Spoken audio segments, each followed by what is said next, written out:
Oh, that's not good. But this is my first time ever getting a paragon. This is one of the more expensive ones. Okay.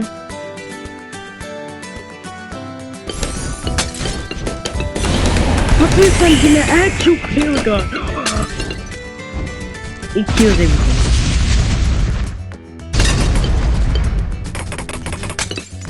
I'm surprised because this all it took me. It's kind of early though.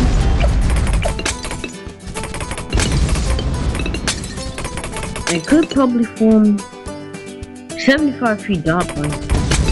It's been about 50 rounds since I first got my monkey operation and I had to build all of that up. What other paragons? I don't even have any other ones unlocked.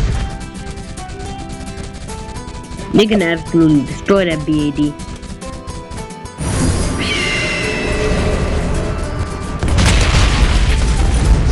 Not mine. Incinerated. He has more pops than the literal paragon. How is that working? This is a degree 45 paragon. How is it that weak? It's an absolute. Oh my gosh! I have used this paragon in sandbox mode, just saying. But I can actually get paragons now. I'm that happy now. Happy. I'll let them get Geraldo now. You have to buy him. For 7.5 thousand monkey money. This really sucks. Very much. But it's still, I'm just gonna try to get to around 140 on camera. Because if I can't, it's gonna be oh my, how is he 45 DP?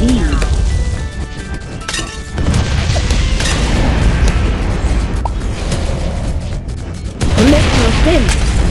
I can't wait. I'm gonna just watch TV. Just ignore this.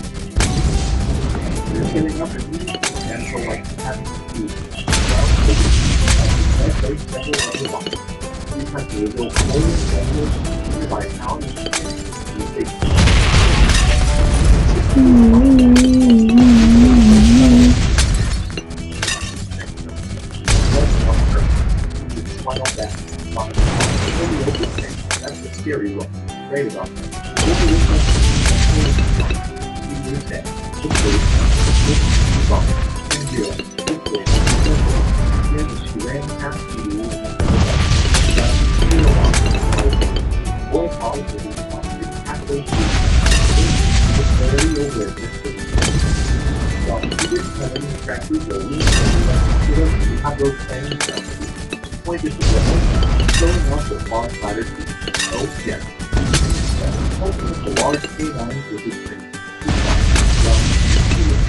A lot more of it walking, so I'm pretty sure I'm not a human right.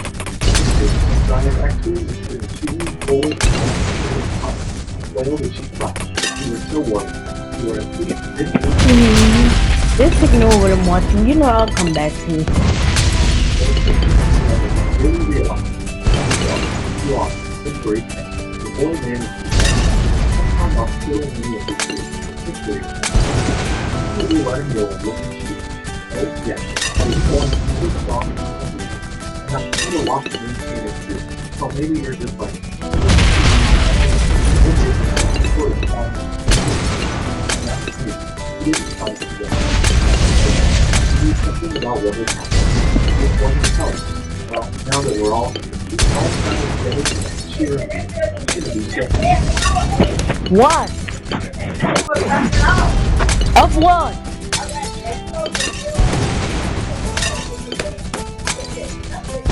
Oh, that must have been a building.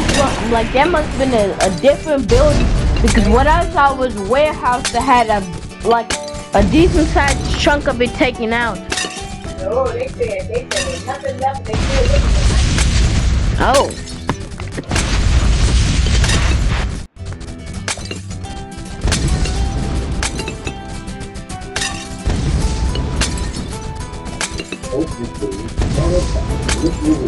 like they have to test.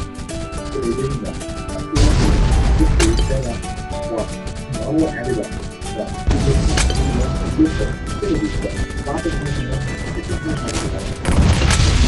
BAD! BAD! Incinerated. Rule incinerated!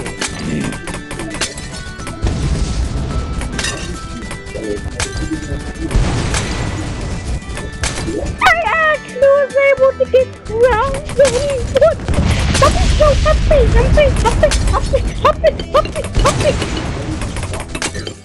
Da da da da da da.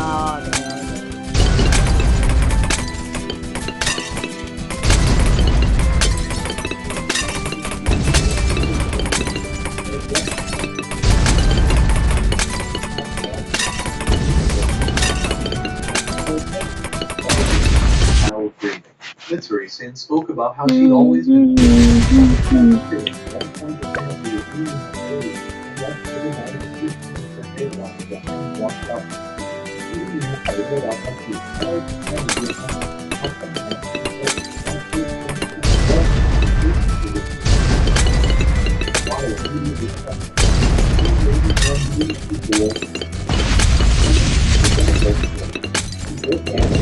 Y'all, it's about to be round 140.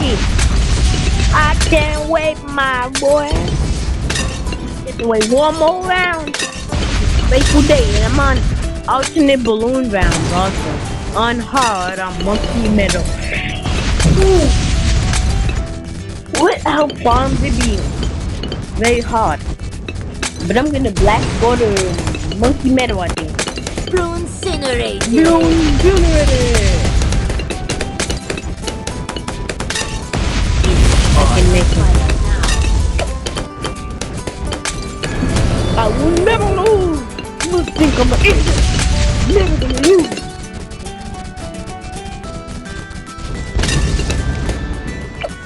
Round 140. 2 BAD. 3 BAD. 2 BAD. 2 BAD. 2 BAD. 2 BAD. 2 BAD. 2 BAD. 2 BAD. 2 BAD. Took him down. Round 1. What we waiting on?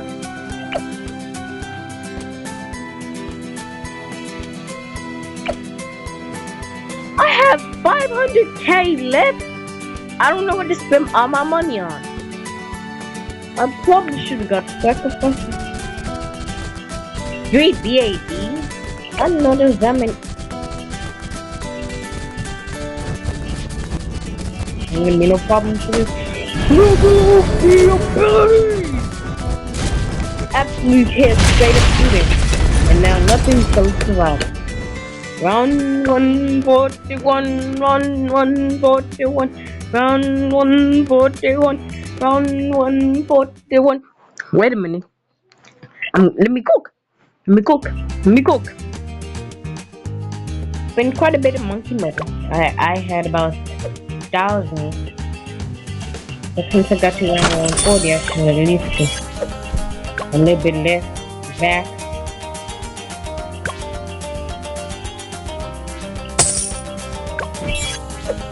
$500 monkey.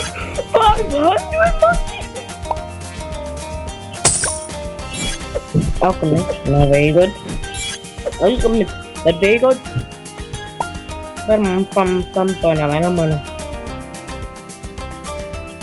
250. I'm at the medal winner.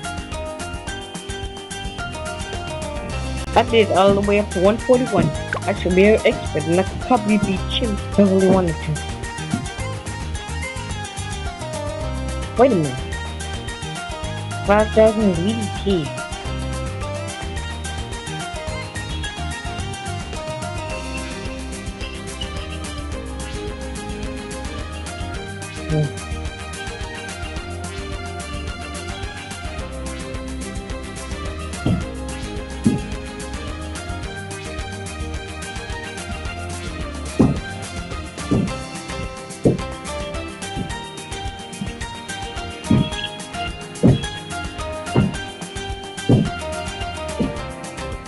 I'm okay.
Unpoppable will be probably a bit difficult in the beginning, but not as hard as.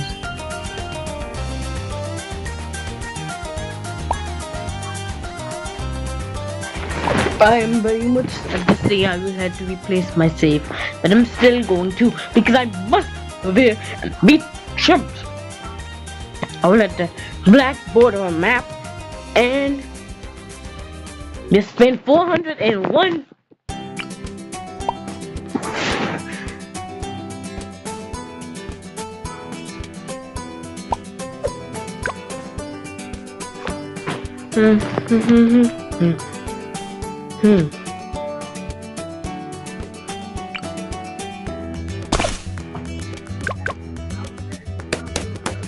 Yes, we still get incomes from popping the balloons.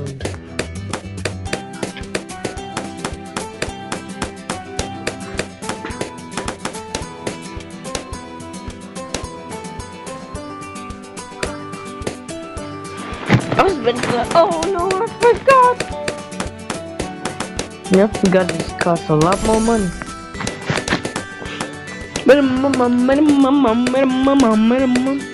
While hugging her, Sparkle patted her back.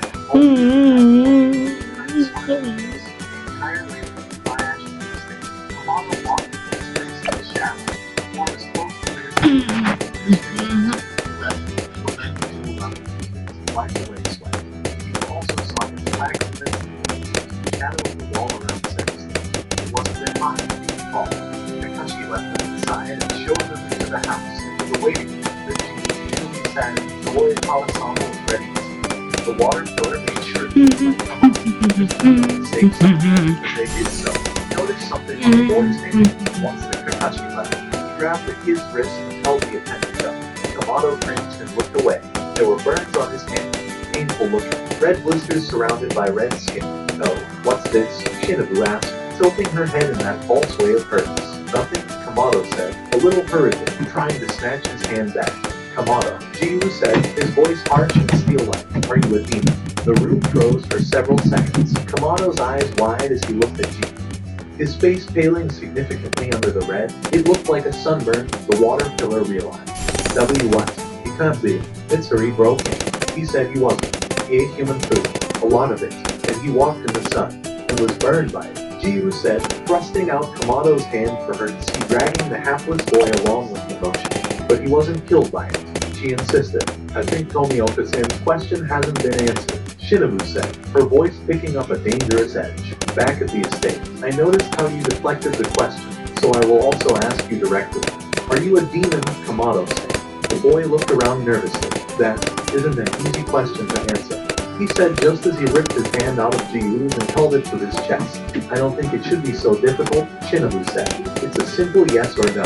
He didn't seem fazed by her practically tangible threatening aura. Jiu had to at least give him that.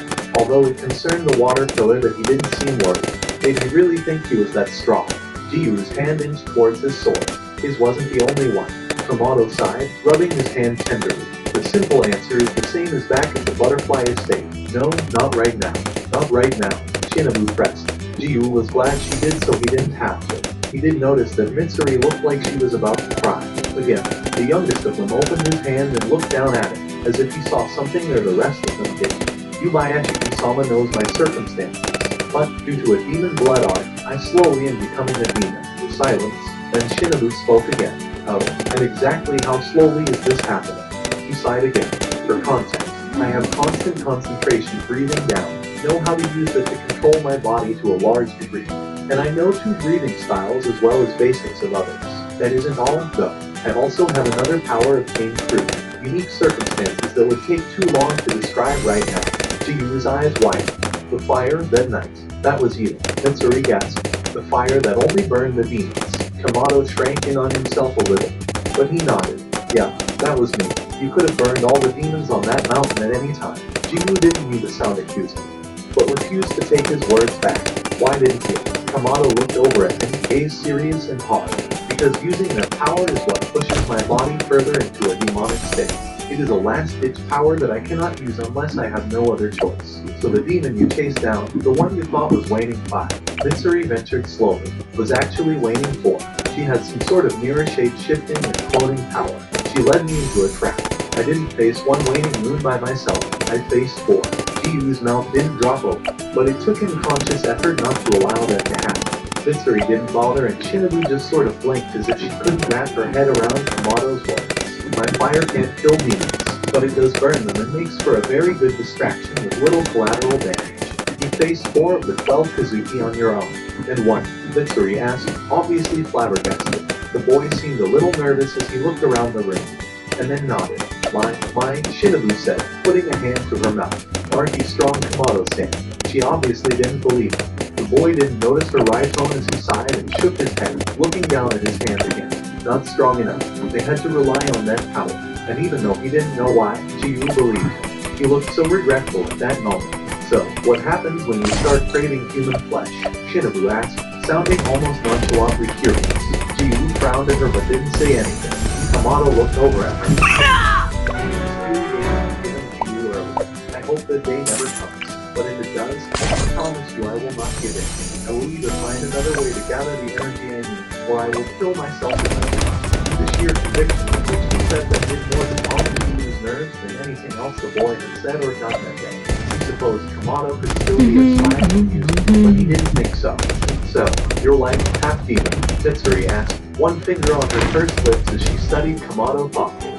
Kamado opened his mouth, then closed it, looking thoughtful himself. You're done wrong, right now. Half demon.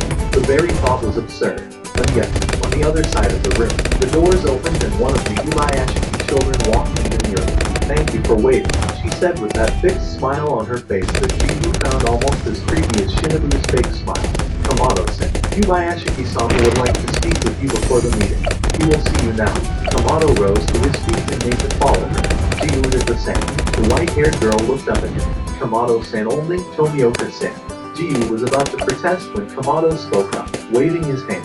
John, you can come. It'll probably make everyone else here feel better. The girl seemed to think about that for a minute, because while her face never changed, she still didn't speak. Eventually, she bowed and said, this way, Kamado-san. And with that, she led them into the hall and down towards the Demon Slayer core head. Yubayashiki Kage couldn't say he was terribly surprised when Kanaki led both Kamado, Tanjiro, and Tomioka Jiyu into the room. He was a little surprised at how at ease the Kamado boy seemed while Jiyu held a stiffness that belied his wearing state. So, he must have figured something out. The time traveler bowed deeply when he came inside, as did Jiyu. Welcome, Kage said with a smile. Please be seated. He gestured to the other side of the round table and sat. The boys both complied easily. Inaki stayed for just a couple of seconds. Kage looked her away with a grateful smile. I will return, she said quietly, then backed out of the room and left, sliding the door closed behind her. Now, then, Kamado and Hiro, it is a pleasure to finally meet you in person. Kage started, smiling at the boy. The child returned the smile tenfold, and even with his failing eyesight, Kage could make out long, sharp canines in his smile. Come, you too, Yubayashiki-sama. Kage looked down at the papers in front of him. Now, I have read over the reports of the raid of Mount Nadagumo last week, but I would like to hear the full story from you, and perhaps some explanations. He said it as kindly and reassuringly as he could, but the boy still looked surprised. You don't already know. I thought Yorokidaki-sensei told you. Next to him, Jiyu stiffened, likely at the mention of his mentor's name. Strange. Did he not know that he and Kamado had studied under the same cultivator? Or had he simply not put together that a new student and Kamado were one and the same until now? Oh, he told me quite a bit, but I don't believe I have the entire picture. Would you mind filling me in on some details? The boy straightened and nodded enthusiastically. Hi, Yubayashi-sama. He settled in, closed his eyes to center himself, took a breath as he opened his mouth to speak. Kage cut him off gently. Before you do, are you alright with Tomioka-san being here? He asked, sending an apologetic nod to his water pillar. The time traveler blinked, but then waved it away nonchalantly. Oh, that's fine. I usually tell Jiyu-san Ma'am, but found ma'am, no ma'am.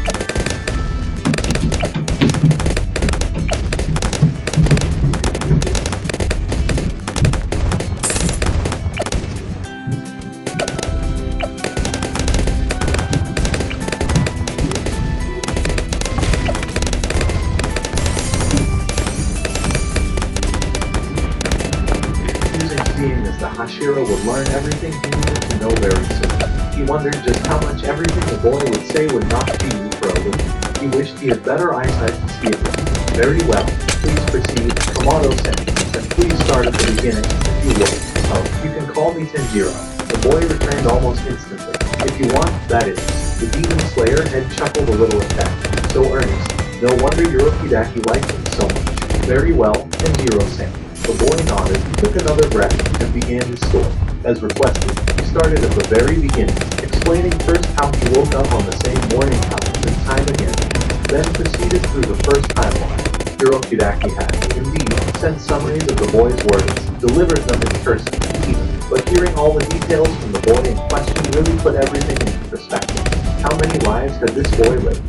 Jiyu, for himself, just stared at Kenjiro throughout his entire explanation, looking suddenly very lost, and like he was regretting his life choices. Again, Kage would have to speak with him privately later, about halfway through his first time. Inaki came back with a tray of food and set before everyone and carefully poured. Kenjiro stopped explaining until she bowed and left again, picking up almost right where he left off.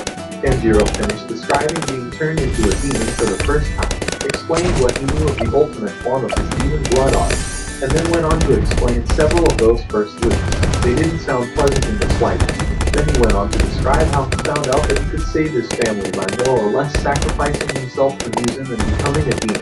How he learned through trial and error how to overcome the hunger for human flesh as a demon, and was about to go on when Jiyu stopped. So, as a demon, you have eaten human flesh. Kenjiro's smile vanished. Something dark and disgusted replaced it, all underscored by a hard shame as he looked away from both Jiyu and Kage. Yes, the first couple of times I woke up as a demon. He shook his head, his hands holding his become shaken. So why should we believe that if you continue in your current state that it will be any different? Jiyu laughed. So the boy had told him something earlier. This must be a follow-up from that. Kenjiro's eyes narrowed and he puffed himself up. Because I overcame it. For dozens of resets, I didn't eat a single bite of human flesh. You haven't eaten any humans since then. Jiyu pressed. From the change in his countenance, Kage could tell they'd begun to tread on dangerous paths. The boy before them wasn't the sweet, kind boy Hirokidaki had described, but a cold, hard war veteran who had died dozens, if not hundreds of times. This was a man who did not fear death or the other people around him. This was a man who had been pushed too far too many times, and likely was not as stable as he wanted to present himself. Jiyu-san, he said quietly, if Musen captured you as a demon and set a dead human before him, then told you if you ate the body he would spare the lives of the living children in the room, what would he do?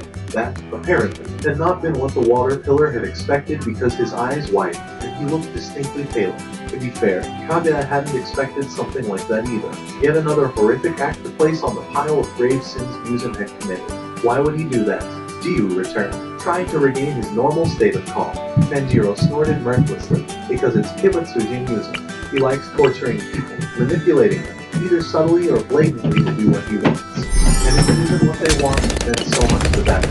He is a sick, twisted, and disgusting being worthy only of pity for the fact that even after 1,000 years, he still cannot see the kind of damage he has done to himself and everyone he comes into contact with. This was going too far, Kage thought. Perhaps it was time to move on. You sound like you Enough lived fuel quite and the air. ordeal. Kage said something for several seconds. He sat and restricted the board while he came back from several horrific sessions and swallowed.